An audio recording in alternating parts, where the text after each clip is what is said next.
Salve, salve, nação tricolor. Bom, pessoal, algumas informações aí importantes pra gente trazer aqui pro canal, tá? Lucas Moura fora do confronto contra o Libertad, renovação de Lucas Ferreira, tá? Interesse de Alan Franco, do Cruzeiro no Alan Franco, tá? Também temos aí uma matéria interessante aí do Éder Trasquinho e uma informação aí que a gente vai trazer, tá? Do próprio Enzo Dias, que foi trazida aí do próprio Alexander Vieira, tá bom?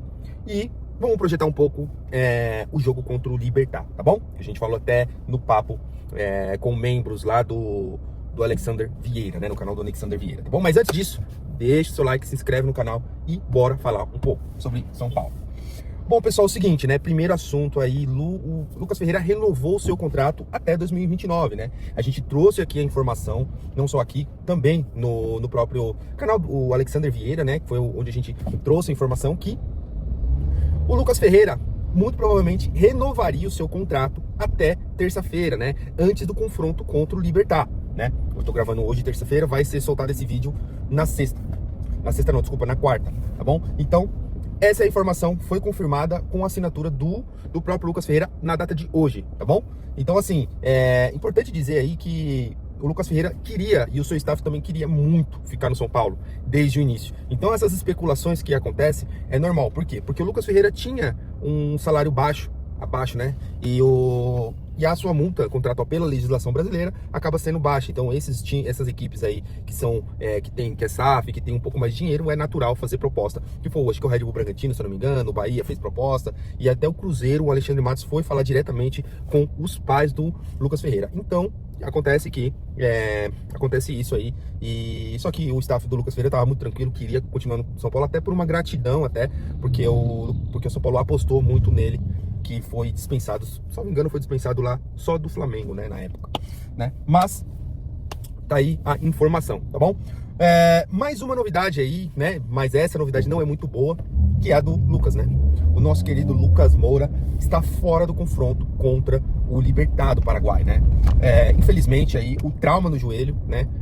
Voltou a incomodar o atleta, né? E assim, ele saiu do jogo contra o Alianza Lima sentindo alguma coisa no joelho e tal, e quando foi hoje aí, né, nos treinamentos, ele sentiu novamente o joelho, e aí o São Paulo vai fazer novos exames pra gente saber o que tá acontecendo com o Lucas, né, que não consegue voltar, né, e aí novidades a gente volta aqui pra falar, mas as informações que chegam pra gente é que ele não preocupa pros próximos jogos, talvez descanse só nesse jogo, né? Mas a gente sabe como é que é o departamento e as notícias, né?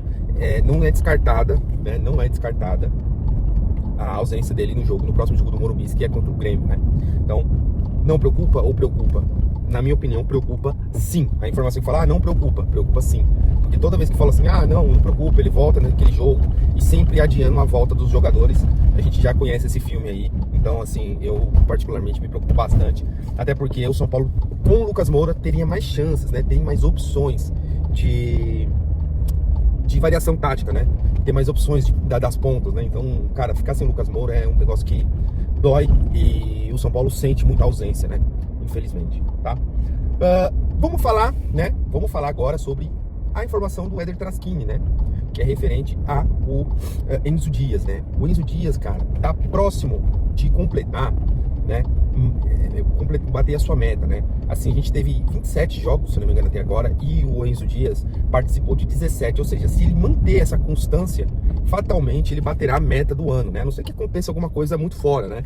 Mas nessa revezamento de lateral, né, é muito chance dele jogar pelo menos 45 minutos, né, e 45 minutos, 50% dos jogos, né, então assim, com isso ele bateria a meta, e o São Paulo teria obrigação de compra dele, né. Qual que é a estratégia do São Paulo? Como o atleta vem bem e vem atendendo, até surpreendendo as expectativas, vem sendo meio que titular da lateral até. Eu considero ele como titular, e muita gente lá dentro considera ele titular, né, da lateral. Então assim, a verdade é que a gente entende que, o São Paulo entende que pode fazer uma negociação com o River Plate antes dele bater a meta, né, para que possa fazer melhor o preço do atleta, né, e e o valor dele caia um pouco e o São Paulo consiga jogar também esses pagamentos para 2026, né? E a intenção é até oferecer um salário um pouco melhor, né? Dar uma valorização salarial para o atleta, né? Até porque o atleta hoje é titular e tudo, né? Então, essa é a intenção do São Paulo e eu acho que vale muito a pena. O Enzo Dias é um jogador extremamente correto, né? Principalmente na marcação. Eu acho que ele surpreendeu, né? Inclusive eu que fiz um vídeo criticando, né? A vinda dele, né? Isso aí é pra gente aprender, né? Eu critiquei ele, critiquei o Cedric e olha aí, né? Os dois jogadores são os dois laterais aí que são titulares do São Paulo e a gente gosta muito desses laterais, são laterais bem consistentes, né? Então assim, eu acho que valeu muito a pena e o São Paulo acertou tanto na lateral direita quanto na lateral esquerda. Mas quanto ao Enzo Dias, tá batendo a meta e muito provavelmente até o final do ano baterá a meta. E o São Paulo tem intenção de fazer uns 3 anos de contrato mais ou menos com ele, tá bom? Gente, pra gente continuar aí, falar do Alan Franco, né? Pessoal, é o seguinte, né? O Alan Franco aí foi aí ventilado aí no Cruzeiro, né? O Cruzeiro queria, muito provavelmente o Cruzeiro quer o atleta aí pro próximo ano, né? Até porque esse ano não dá mais, o Alan Franco já fez as 7 partidas, né? E não conseguiria aí transferir para outro clube aqui do Brasil. Porém, o que acontece? Saiu uma matéria aí esses dias sobre a questão da renovação, que a renovação ficou travada do Alan Franco, né? E assim, a verdade é que não é que tá travada, né, gente? É como eu disse, eu falei no vídeo de ontem, né, sobre isso. Falei que a relação da negociação é a seguinte: o Alan Franco, os agentes do Alan Franco mandou uma proposta. O São Paulo tinha mandado, na realidade, o São Paulo mandou uma proposta, o staff negou e mandou uma contraproposta. E daí o São Paulo tá analisando para chegar no meio termo. É só isso, gente. Entendeu? Não é que o Alan Franco não vai renovar. Tem tudo para renovar, entendeu? Então essas especulações de Cruzeiro, de Palmeiras, por enquanto é só especulação, tá? Não tem nada ainda. O São Paulo está negociando a renovação contratual do Alan Franco. E muito provavelmente a renovação contratual dele sairá até o final do mês. O São Paulo não quer virar um mês sem ter renovado com o Alan Franco, tá? Então essa é a informação que a gente tem, tá bom? Então assim, não precisa se desesperar. É comum essa negociação, não é que tá travada. O São Paulo mandou uma proposta, o staff mandou uma contraproposta, o São Paulo tá analisando os termos para chegar no meio termo. É isso, é como se fosse uma negociação de qualquer coisa. Você que negocia casa, que negocia carro, que negocia esse tipo de bem, assim, já negociou, você sabe que chega no meio termo, entendeu? Pode chegar no meio termo. Eu mesmo, quando fui negociar meu carro aqui, a gente negociou o carro, falou assim, ó, não, eu fecho com o carro, mas eu não quero pagar vistoria, não quero pagar isso. A gente faz a negociação, tal, mas aí, entendeu? Então, assim, a gente faz a negociação, é normal, tá bom? Então, assim, como é um contrato de jogador, então tem essas negociações que é normal, às vezes, um não concordar com uma coisa, outro não concordar com outra, mas aí chega no meio termo e assina, tá bom? Por enquanto, essas são as informações, tá? E o que a gente tem prospectando pro jogo, né, dessa quarta-feira agora, né, contra o Libertad, às 9h30 da noite, né? O São Paulo vai jogar em casa contra o Libertad, né? É muito provável que volte aí Arboleda, jogue Alan Franco, Arboleda, o Rafael. Esses são os jogadores aí que muito provavelmente estarão em campo, né? Na realidade o Arboleda ainda é uma dúvida, né? Porque ele ainda não entrou, né? Mas é provável que ele ganhe alguns minutos aí para adquirir ritmo de jogo, né? Ou se não agora, mas sim contra o Grêmio, né? Mas a gente vai ver isso aí. Amanhã a gente vê melhor isso aí, mas a projeção pro jogo de amanhã é que vá com o Alan Franco, né? Alan Franco, Juan, né? E já vá com o time que joga em casa mesmo, Alan Franco, Juan ou Ferrarese, né? Nas laterais, Enzo Dias, porque o Wendel ainda não tá apto aí para jogar, né? Foi só uma pancada, tudo, mas ele tem que ficar ali os 5 dias que manda a CBF ali por conta de concussões, né? Essas coisas, né? E nas laterais, né? Enzo Dias e o nosso querido Cedric, né? No meio ali, no volante, né? Marcos Antônio e Alisson. No meio campo, muito provavelmente vai o Alves, vai continuar com o Alves. E aí no segundo tempo entra o Oscar, né? Porque o Oscar ainda não adquiriu totalmente ritmo de jogo. Precisa ir adquirindo, né? Aos poucos, para não lesionar novamente. Tem essa transição, né? Vai com o Alves. E na frente, Lucas Ferreira, Ferreirinha e André Silva, né? Essa é a provável escalação pro São Paulo amanhã, tá? Amanhã, que no caso é hoje. Eu tô gravando o vídeo na terça-feira pra quarta, tá bom? Então mais ou menos esse é o time que vai. Pode ser que tenha uma mudança aí, né? Pode ser que o Zubeldia faça as mesmas alterações aí que fez, mas eu acredito que ele vá com esse time aí. Talvez mude a questão dos zagueiros, talvez ele coloque o Arboleda, o Juan e o Ferraresi na lateral para segurar, para fazer aquele esquema de 3 zagueiros, né? Ou utilizar o Ferraresi como um lateral zagueiro, entendeu? Como ele sempre tem feito. Então, essa é a provável escalação. Talvez mude uma outra peça ali, mas Pablo Maia e Oscar não vão iniciar o jogo. Eles não têm condições de jogar os 90 minutos, tá? Na minha opinião, como eu disse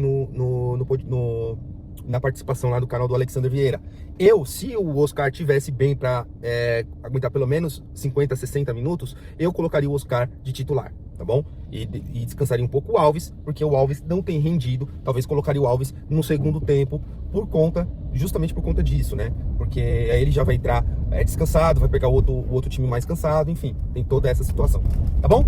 Então é isso, pessoal, tá? Eduardo, tô falando, por quê? Até falando um pouco do jogo, porque que eu iria com a formação titular, tá? Com força máxima. O São Paulo precisa pontuar, o São Paulo precisa manter a classificação. Se o São Paulo vence hoje, o São Paulo praticamente se mantém na vice-liderança no geral, tá? Na realidade, se o São Paulo vence, o São Paulo vai para a liderança e a depender dos jogos do Palmeiras. Só que o Palmeiras joga, né, em casa, então a gente sabe ali que tem uma questão de... É muito difícil o Palmeiras perder os próximos 2 jogos, né, que ele tem, né, dentro de casa. O São Paulo já joga contra o Libertad, dentro de casa, praticamente já classificado, né? O Libertad tem 7 pontos, o São Paulo tem 10, né? Então o São Paulo precisa vencer para pelo menos se manter ali 6 pontos acima do Libertad e garantir o primeiro lugar do seu grupo, né? Então, assim, eu acredito que essa tem que ser a mentalidade do São Paulo, porque ele tendo 13 pontos, os outros clubes, né, muito provavelmente não vão fazer 13 pontos, né? 13, 14 pontos. E o São Paulo ainda vai ter a depender, ainda tem o jogo contra o Tajeres em casa, podendo vencer, entendeu? Ou ser primeiro ou segundo do geral. Porque você sendo primeiro ou segundo do geral, você pode decidir a maioria dos jogos em casa, né? Lógico, claro, caso enfrente o Palmeiras nas quartas ou na semi, teoricamente, se o Palmeiras for o primeiro do geral, o São Paulo decide no Allianz, né? E faz a primeira partida em casa. Porém, se caso não enfrente o Palmeiras, o São Paulo passa a decidir os jogos em casa. E a gente sabe que decidir os jogos em casa para o São Paulo é muito melhor, embora essa temporada aqui esteja um pouco invertida, né, as situações. Mas o São Paulo vai ter essa oportunidade de ser pelo menos o segundo no geral. O São Paulo tem essa oportunidade na mão, tá? O São Paulo tem a faca e o queijo na mão. Como diz o Zanqueta, tomara que ele não coloque a faca no peito, né, e deixe o queijo aí, né, a ver, enfim. Não lembro direito, mas é mais ou menos isso aí. E eu espero que o São Paulo consiga vencer os seus 2 jogos dentro de casa. Ou se não vencer os 2 jogos, né, vencer pelo menos esse contra o Libertad e contra o Tajeres, o São Paulo consegue descansar os seus jogadores. Tá ok? Então é isso aí, pessoal. Tamo junto e vamos, São Paulo!